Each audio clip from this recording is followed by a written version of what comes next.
हमारे YouTube channel समाइला tutorials में आपका स्वागत है। अगर आपने अभी तक हमारे इस चैनल को सब्सक्राइब नहीं किया है तो कृपया करके इसे सब्सक्राइब अवश्य करें और बेल आइकन को प्रेस करना ना भूलें ताकि आपको हमारी नई वीडियोस के नोटिफिकेशन साथ साथ मिलते रहें। मैं ब्रिजराज कंप्यूटर फैकल्टी।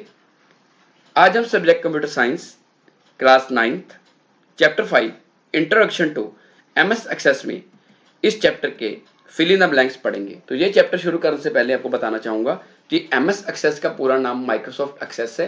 ये माइक्रोसॉफ्ट कंपनी का प्रोडक्ट है और MS ऑफिस पैकेज का एक पार्ट है। और MS एक्सेस एक RDBMS है। RDBMS का मतलब होता है रिलेशनल डाटाबेस मैनेजमेंट सिस्टम। इसके अंदर जो डाटा है वो टेबल की फॉर्म में स्टोर होता है और टेबल रो और कॉलम्स का बना होता है। और MS एक्सेस के अंदर हम डाटाबेस बना सकते हैं, डाटाबेस पे कोई मैनिपुलेशन कर सकते हैं, जैसे डाटा एडिट करना, व्यू करना, प्रिंट करना आदि। और इसके अंदर हम बहुत ज्यादा डाटा को स्टोर कर सकते हैं। तो सबसे पहले है फिल इन द ब्लैंक्स। तो फर्स्ट है डैश इज ए RDBMS मतलब रिलेशनल डाटाबेस मैनेजमेंट सिस्टम। तो इसके ऑप्शन है एक्सेल, वर्ड, पावर पॉइंट और एक्सेस। तो इसका सही आंसर है एक्सेस। और एक्सेस को MS एक्सेस भी बोलते हैं, मैंने आपको पहले भी बताया।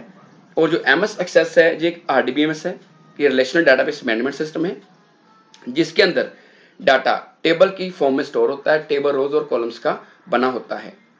और जो रोज है उनके अंदर रिकॉर्ड्स आते हैं, जो कॉलम उनके अंदर फील्ड्स स्टोर किए जाते हैं। और जो MS एक्सेस है ये एक बैकएंड सॉफ्टवेयर है जो डाटाबेस को बैकएंड पे स्टोर करने का काम आता है।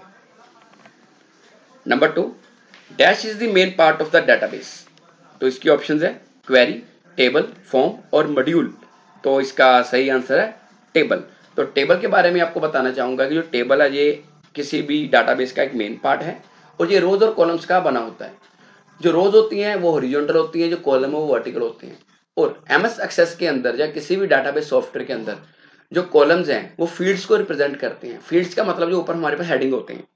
और जो रोज है वो रिकॉर्ड्स के काम आते हैं। रिकॉर्ड्स मतलब उन हेडिंग्स के नीचे जो हम इंफॉर्मेशन टाइप करते हैं, जैसे किसी स्टूडेंट का name, roll number, name, class वगैरह जब हम टाइप करते हैं वो रिकॉर्ड है। और जो ऊपर हेडिंग लिखते हैं वो क्या है, fields. Number 3 field is the collection set of dash. तो इसके ऑप्शन है डाटाबेस, टेबल्स, डाटा आइटम्स और फॉर्म्स। तो इसका सही आंसर है डाटा आइटम्स। फील्ड के बारे में आपको बताना चाहूंगा कि फील्ड क्या होता है। Field is the smallest unit to store information. कि डाटाबेस के अंदर फील्ड सबसे छोटी यूनिट है जिसके अंदर हम इंफॉर्मेशन स्टोर कर सकते हैं। टेबल के अंदर जो कॉलम्स होते हैं उनके अंदर फील्ड्स आते हैं, जैसे ऊपर जो हेडिंग लिखते हैं हम, roll number, name, class, marks, fees वगैरह।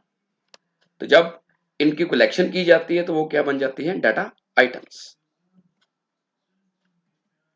नंबर 4 है queries are used for tables to convert dash, dash and dash. तो इसके ऑप्शंस हैं store, forms, update, create, update, delete, for store, paste, copy, copy queries, make modules और create reports. तो इसका सही आंसर है क्रिएट, अपडेट और डिलीट। मींस कि क्वेरीज के थ्रू हम टेबल के अंदर डाटा बेस क्रिएट कर सकते हैं, उसको अपडेट कर सकते हैं और डिलीट भी कर सकते हैं।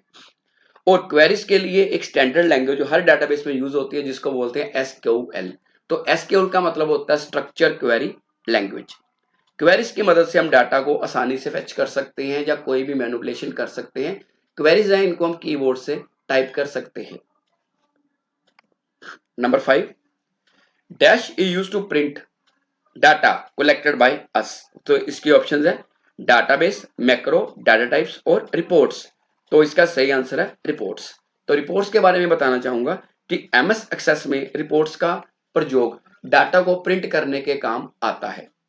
रिपोर्ट्स की ये लिमिटेशन है कि इसके अंदर हम डाटा तो व्यू कर सकते हैं बट डाटा को एडिट नहीं कर सकते, बदल नहीं सकते। और रिपोर्ट्स हमें प्रिंट प्रीव्यू का ऑप्शन देती है कि जब हम डाटाबेस के डाटा को प्रिंट करेंगे वो कैसा नजर आएगा, उसमें साथ में प्रिंट का बटन भी नजर आता है। बट इसके अंदर हम कोई भी एडिटिंग नहीं कर सकते। तो आज के लिए इतना ही। अगली बार फिर किसी नए टॉपिक के साथ मिलेंगे। अगर आपकी कोई क्वेरी है तो आप कमेंट सेक्शन में पूछ सकते हैं, जो अपने कंप्यूटर टीचर की मदद ले सकते हैं। धन्यवाद।